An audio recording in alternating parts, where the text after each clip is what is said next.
Welcome to Shadowshiver, a podcast that tells real or imaginary horror stories. It's up to you, believe it. The Train Ghost. Welcome to Shadowshiver. Here are 5 stories from the Let's Not Meet subreddit. Number 1. The Train Ghost. When I was a teenager, I took a job at Home Depot's paint department.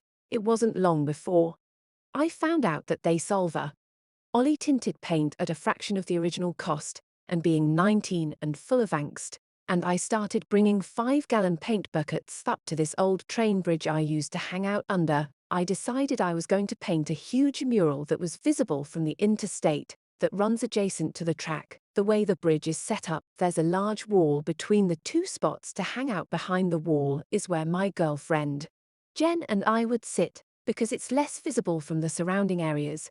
And there's a sort of crude bench made out of the footing of the bridge. The other side of the wall is where I started painting, so it could be seen from the road. At some point after we settled, and I had gotten to work, someone called out to me, he said, which was an odd thing to say because it was purely a color-based coat. I spun around with my roller over my head and asked if he was a cop, but he just repeated that he liked my painting and stood in the shadows staring at me. And before I continue, you have to understand that my city isn't a bustling hub for travelers. It's more like a large town with too many people living in it. And there's really no reason to come here unless you have roots here. This particular bridge is located high above the thick brush and rocks.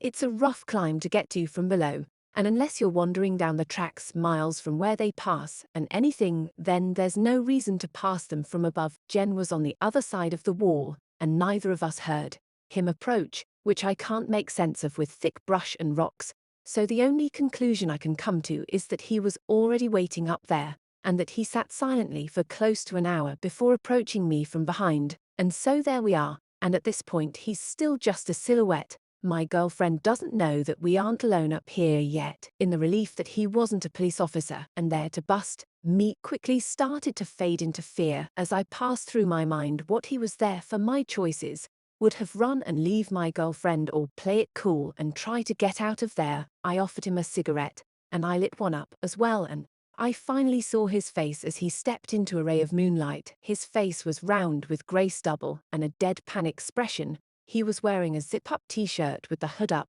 and faded blue jeans. I have friends that ride freight trains, and years after this I do some traveling on my own, but I know 2 things that seemed odd. There wasn't a spot to hop out for miles almost inside the next city. And the other thing was that his clothes were clean, and he didn't have a pack with him. I know some old-timers travel without gear, but it's seldom, and it's even more strange to see one so clean.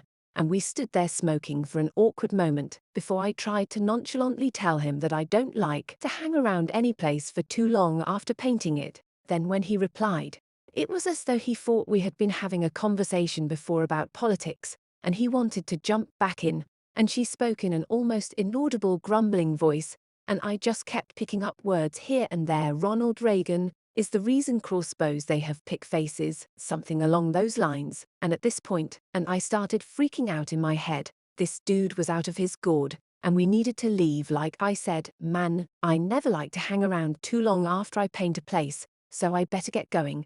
I replied Oreo, and he asked Mr. Blades, because maybe you should be here, Mr.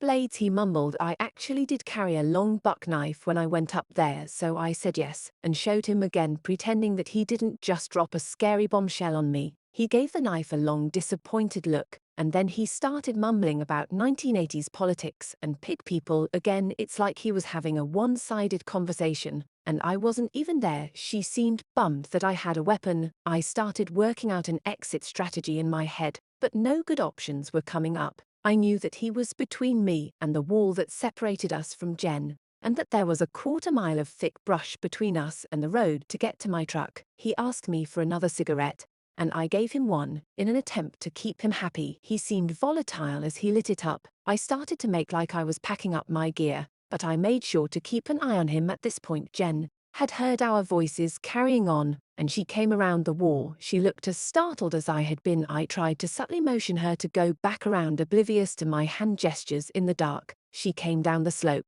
and introduced herself. She stared blankly at her and didn't say a word. I heard a train coming in the distance, and I told him that I needed to go before the train came. They tend to kick off railroad spikes and rocks, and it's dangerous to be under there. Anyway, I also didn't like the idea of loud train passing over and covering up any sounds that we might make. And then as soon as he had appeared, he turned and wandered back into the darkness, but this time, I could actually hear him moving through the brush. I abandoned all my painting gear and whatever else I'd left behind the wall. We got down the hill as fast as we could and looked over our shoulder the whole time. Once we made it back to the truck, I turned to look. I can't be sure in the dark and from that distance, but I think I saw a figure standing there watching us. I never finished painting that bridge. I never went back for my cure. I told all my friends that painted there too about him, and they sort of shrugged it off. He said he meets them all the time by the yards or on the tracks, people that just aren't there anymore, that wander around the world.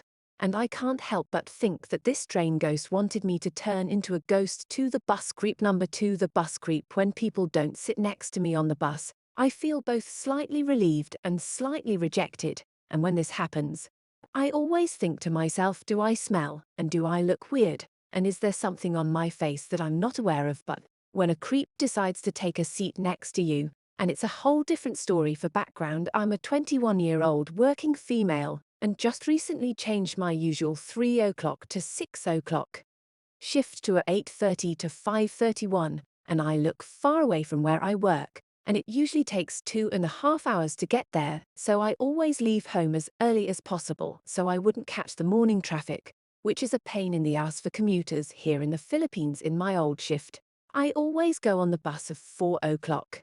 And at this time crime is usually rampant, so I'm extra cautious of my surroundings, and I never forget to bring my trusty stun gun with me just in case happens. But so far nothing bad or weird has ever happened. That is until today. I got to the bus stop and got on the 5:30 a.m.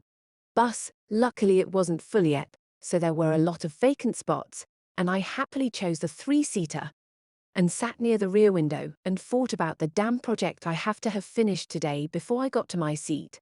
Though I've already noticed that this big buff guy on the 2-seater opposite to where I sat was staring at me. To be honest, I considered myself an average girl. I mean, I got that not really pretty but really ugly kind of face. You get the picture. I never even wore skirts, dresses, high heels or anything revealing. Almost it's a special occasion. Earlier I was just wearing an oversized plaid shirt, leggings, large frame glasses and a bad hair day. So what the hell was he staring at? I got a little conscious though and decided to start off the window as the bus started moving. Not after a few minutes, and this guy sits next to me and starts. The moment he sat down, I instantly got a bad vibe off him. Why is he sitting next to me when there are literally lots of vacant seats, even at the front? I thought rationally, and maybe he was near his stop and was ready to get off, and then he started staring at me again. This eventually went on for the whole 2.5 hour ride. Well, not 2.5 hours of full-on staring, but he would take glances at me when I wasn't looking and pretend to be asleep when I would try to catch him staring. I was growing more annoyed and nervous at the same time, and then I decided to study his features in case this dude plans to sexually harass or mug me. First of all, he smelled like wet cardboard, and with my motion sickness, it just made things worse for me too. I estimated that he was maybe around 40 years old and probably a 5/8. And lastly, he was carrying a somewhat low-quality version of a Teenage Ninja Turtle shell prop. Yeah, so apparently my would-be suspect is a Teenage Ninja Mutant Turtles fan as well. Now that's interesting and just great. I frown and almost had enough when he let out an exasperated sigh, and once again, I saw him in the corner of my eyes staring at me. I then thought maybe there's just something on my face, and he's just too shy to point it out, so I opened up my compact mirror to check, but saw nothing. I had an idea to pretend to sleep as well to find out what this was. Planning once and for all, I put down my long hair to cover half my face, and the moment he thought I was asleep, he woke up, and I saw him texting, and I took a peek while he was busy, and managed to catch some of these words. Siopa prayer translation, is this her? Immediately, there was a reply, boom young mapush translation. Yes, the fair-skinned one. Alarm bells were ringing, but I still want to think that I'm just being paranoid, and it's not me the text is referring to, but it. I pulled out my stun gun, that it's disguised as a mascara tube, and pretend to call my cousin who's currently a lieutenant in the police force, so that this knows who he's messing with. And I saw him tensed up when I said lieutenant, and he kind of muttered something I didn't understand. After a few minutes, he stared at me for one last time before getting off the bus, I instantly felt relieved, and I don't know what he was up to, but it obviously was bad. So let's not meet again. Oral zipper balls number 3. Footsteps at my window. I've been working on this thread for a while now, and I feel I should share my story. I'm a 22-year-old female, and I was about 19 when it happened. I lived with my dad and grandma at the time. I've always stayed up late and never really got creeped out or anything. One weekend, I was up late on my laptop, and around 2 o'clock or 3 o'clock, I heard boot footsteps walking up to my front door, and pacing around. My bedroom was literally right by the front door, and my bedroom window was directly above my headboard,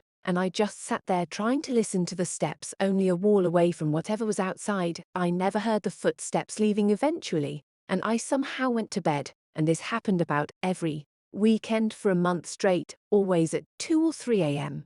One night, it was a Wednesday, and I was up really late Skyping my friend, totally fine, having a conversation until I hear the footsteps again. I told my friend, and listened in on one of the steps again with the pacing and not leaving. I was so damn scared I didn't go to sleep that night, pulled an all-nighter, and went into work the next morning. And after work, I moved my stuff into the other room. Mine never heard the footsteps again. I still have no idea of what or who it was. Still curious ever since. I have a really unhealthy fear of being home alone at night. So whatever you were, that's not me. Number 4. Creepy 30-something-year-old man wouldn't leave my 13-year-old self alone. When I was 13, I went through a rebellion stage. I was hanging out with older people and was drinking all the time. So one night, my friend Tracy and her sister invited me to go party with them. We were all pretty drunk, sitting in a parking lot, talking to some guys we knew, and creepy guy pulls up in his beat-up car and offers us all some whiskey, and I was already fairly trashed, but like the other girls, we shared the bottle. Shortly thereafter, I passed out in the back seat of my friend's Chevy, and this is where it gets bad. Mr. Creeper proceeds to unbutton my pants and try to put his hands down them. Tracy's sister Shelley grabbed him and said, "Leave her alone." And this dude is like, "But she's cute as." Oh, Tracy's like, "But she's trashed, and she's not legal, so bug off." Well, anyway, the girls took me home. That's not the end, though. I delivered the area shopper at the time, and about a week later, Creeper saw me and started following me around as I delivered papers. He was yelling at me about how I have a great body and how gorgeous I am. He kept telling me if I just go for a ride with him, he'd make me feel good. Well, even at 13, I was no idiot, so I booked it to the local police station, where my uncle was an officer, and come to find out, and this dude has done this before, and was out on parole for sexually abusing another 13-year-old and raping another teenager. He was taken into custody. So Mr. Creepy Dude, I hope you didn't make it a prison to mess with young girls again. Stop Hammer. Number 5. Stop Hammer. Time years ago, I hoped that a cheap retail store with their security in downtime I would help on stock, but it was also my job to make sure kids weren't messing with party supplies, people weren't shoplifting, etc. Part of my job at Close was to check all the shelves and under them in case boxes were misplaced or stock went missing. Customers would hoard a basket of things to look like they were shopping, and then ditch the basket under their shelf and leave with a single object. So it was necessary. I was visiting family for a few days and received a text from my manager asking when I was coming back. I thought it was odd, but I thought nothing of it, as I'd be back the next day. When I arrived back at work, they showed me the security tapes. A customer at the bag containing nothing but a sledgehammer walked into the store and slit himself under the shelf a few hours before close, and then just waited perfectly still. The staff member taking over my close duties did not shelf check that day. If I had not decided to take those few days off, and it was a struggle to decide as I was minimum wage and needed money, I would have found myself face to face with a creeper and a sledgehammer. He lay in wait there, surprisingly but thankfully, as the manager stood at the till counting all the cash openingly at the counter, and the store was locked at the front by now. He continued to just lie there. The employee is all left the store from the back warehouse entrance, and that's when the guy came out. He bust down the office door where the safe was, and then tried to use the sledgehammer to literally knock the safe off the bolts in the floor. By this time, the security alarm had been set off from him breaking the door, and my boss was coming back to the office through the back because he forgot something when they all walked up that day. He came face to face with the man who chased him back outside. My boss hid in some dumpsters And then the man ran into the car park and into the distance with a sledge in tow. After his entire 3 or so hour stakeout in operation, he left with nothing, except I'm assuming sore arms. And if you're reading this, thank you for choosing a day I wasn't working. Let's keep it that way. Such a merman wherever you are. Well, it's not me. The bus creep part 2. I'll take the bus creep part 2. This is a short update to my post about the creep I encountered on the bus a week ago. And thanks to all you guys who suggested that I should report what happened, since I finally had the courage to talk to my cousin about it last weekend, who's part of the police. And apparently this 4-year-old, the Teenage Mutant Ninja Turtles fan, was part of something big. From what my cousin told me, they were indeed getting lots of reports from around the area of dudes harassing women in public transits. And the part that made my blood run cold was there's a woman that's been missing for about 3 weeks, and before she went missing, this was according to a close friend of the woman, all named the missing woman Anna, that there was a guy that she and Anna would see on the bus every day that eyed her and a friend intensely and creepily, in which she just shrugged off at first, since Anna was really pretty, and it was normal that she would get that a lot one day. And I got off the bus first, since she forgot something at home, and this dude got off as well, and that was the last time she saw her. I was stunned when my cousin revealed this to me, and I thought, holy, so am I the next victim? Then I immediately gave him a description of the man I had countered, but unfortunately it didn't match the description of what Anna's friend told them, and I guess it may be 2 or 3 or 4, God knows how many men in an operation. My cousin thanked me and scolded me for not asking for help immediately, and cursed this stupid anxiety, and told me to keep safe and report to him if I ever saw that man again. As of now, they're thinking that it may be related to some crazy stalker, but now since it also happened to me, my cousin is thinking it may be related to some sex slavery, and that they would stalk and scout for potential victims and public transits. But so far they've only had 1 report of a kidnapping, and they're still investigating. He'll be putting a patrol around the bus stops in my area. And though to catch these psychos once and for all, I'm back to commuting again. By the way, after a week of my mom dropping and picking me up from work, it's been a week now ever since I last saw him. I'm praying that N is still alive, and I'm hoping they would find her soon. I deeply regret for not acting up immediately, since I could have stopped this once and for all from happening to others, and I feel sick by just thinking about it. So to all of you, do be aware of the people you ride with him the bus, because you never know, you could be the next victim of a stalker kidnapper. Outro. Hey everybody, I hope you enjoyed this video, and I would just like to take a moment to thank the people from Let's Not Meet who let me read their stories. Whenever I didn't read a story, I always try to make sure I get the author's permission. So far, I haven't read a story that I haven't had permission to read, and I just do that because there are some legal issues I've seen on YouTube, and just out of respect, because if I didn't write the story, it's not my experience, then I should at least ask if I can narrate it, and that's for a few reasons.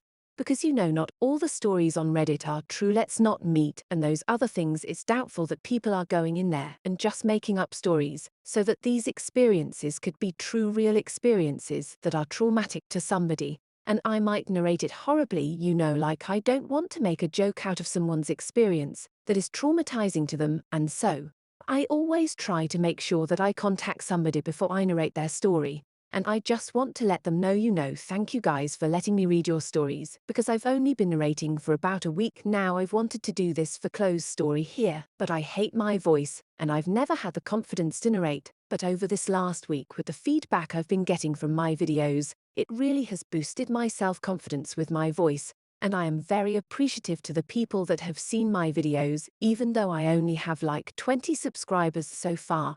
I am appreciative to each and every one of you. And yeah, you can look forward to a lot more videos. That since I know everyone doesn't hate the way I sound, I'm probably going to be working on these 2 videos a day. I don't know if I'll get 2 videos up a day, but I'm going to try. Well, yeah, thanks for sticking around to listen to me ramble. I hope you guys have a great evening. At some point after we settled and I had gotten to work, someone called out to me. He said I get up and walk to their side of my room. Thank you so much for listening. And if you liked this story, subscribe to our channel, leave a like, and see you next story.